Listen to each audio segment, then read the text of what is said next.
Hi there. Today we're going to talk about what to expect during birthing. So the big day's here, you're heading to the hospital, and you're very excited, but you might feel a little bit apprehensive as well, which is totally normal.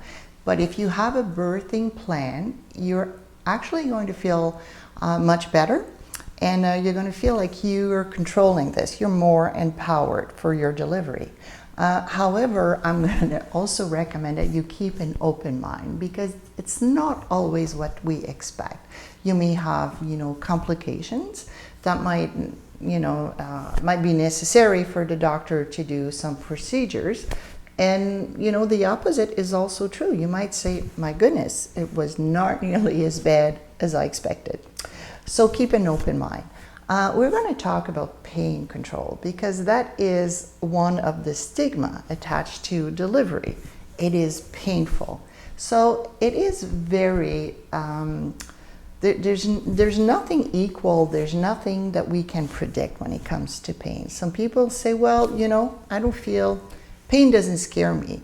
And other people say, I know it's going to be really, really bad. Well, we don't know until we get there, okay? So not because you experience pain that you're not as resistant as somebody who does. So it varies with the person. So don't really have any expectations on yourself when it comes to pain.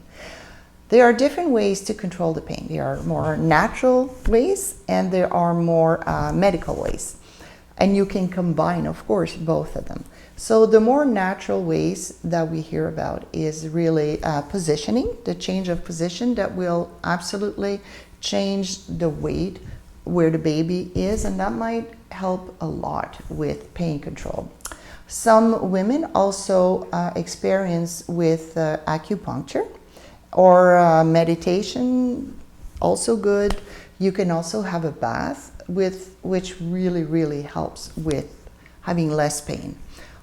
You can, like I said earlier, combine both. However, if you have a peridural, you won't be able to have a bath. So another medical ways to control is called the laughing gas. It's used quite a bit, and it's a gas that helps you. It's called laughing because it has an impact, of course, on you and makes you feel quite good. And it alleviates the pain during the contractions. So it makes it much easier to have a delivery without having pain. So another way to control the pain is sometimes done by a doctor, is called pudendal nerve block. So they will freeze or numb part of your lower abdomen to help you with delivery. So I want to talk more about the peridural a little bit, because it might be very scary. It's a very common procedure nowadays. I mean, a lot of women will choose peridural. It's like a little tube that you put in your back, and they're giving medication towards the end of your labor. It's important that they won't give it early on, because if it's given too early, it might actually stop labor. So nobody wants that. And what it does, you can still move around in your bed, but you will absolutely lose like the ability to walk. So you won't be able to get up and move around. But you can move in your bed, and you won't feel the contractions. So it really makes the delivery less painful. Some women don't have peridural, and it's like I said, it could go really well for some people. So don't feel guilty if you choose to have peridural. There's no really complication. So after delivery, the baby will be put on your stomach, and you can start breastfeeding as well.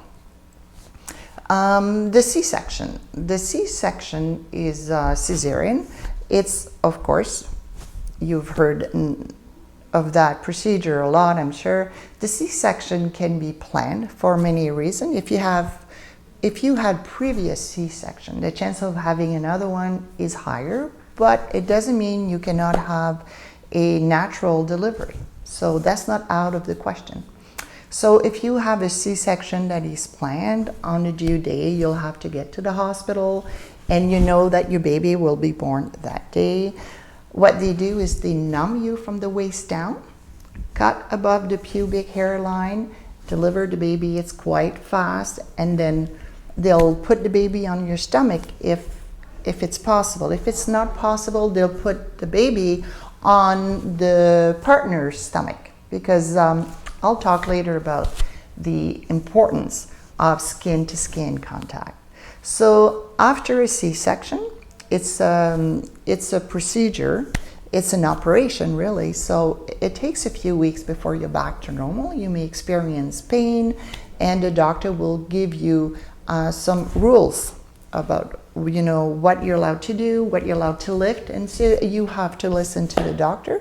You don't want to have complication after a C-section. The emergency C-section, however, is performed when there's a reason to fear for the mother's health or the baby's health and safety as well. So if your baby, if you have pre-eclampsia, if you have like high blood pressure, of course, if there's bleeding, if your labor does not progress fast enough, sometimes they'll recommend a C-section. Sometimes the baby's heart is slower, so for any of those reasons, you don't have to worry. Emergency C-section doesn't mean that something is going to go wrong. It's just to make sure that everybody is safe. So that's it for this capsule. Hope you enjoyed it, and we'll see you in the next one.